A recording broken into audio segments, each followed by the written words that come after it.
বিকেলের আড্ডা মানে চাটপাটা কিছু খাওয়ার বায়না। আর চাটপাটা বলতেই চোখের সামনে ভেসে ওঠা স্ট্রিট ফুডের রাজা ভেলপুরি।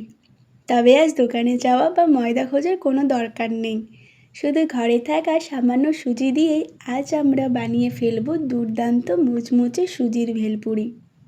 গল্পটা শুরু হলো কড়াইতে জল আর সামান্য লবণ ও চিলি ফ্লেক্স দিয়ে, আর তাতে ঢেলে দেওয়া হলো 1 বাটি সুজি।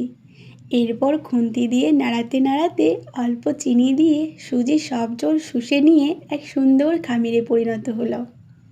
গ্যাস বন্ধ করে ঢাকা দিয়ে রেখে একটু ঠান্ডা হতেই হাতে আলতো তেল মেখে সুজিটাকে গোল গোল মণ্ড কেটে হাত দিয়ে সুন্দর গোল করে নিলাম। এইবার কড়াইতে ধোঁয়া ওঠা গরম তেলে ছেড়ে দিলেই এপিঠ ওপিঠ লালচে করে ভেজে তুলতেই বাইরে থেকে একদম ক্রাঞ্চি আর খাস্তা, হাত দিয়ে ভাঙলেই দারুণ মচমচে। এবার এটাকে টমেটো সস বা চিলি সস দিয়ে জমিয়ে খাওয়া যাবে। ধন্যবাদ, আজ এই পর্যন্ত। ভালো থাকবেন, সুস্থ থাকবেন আর নতুন নতুন রেসিপি পেতে পেজটিকে ফলো করবেন।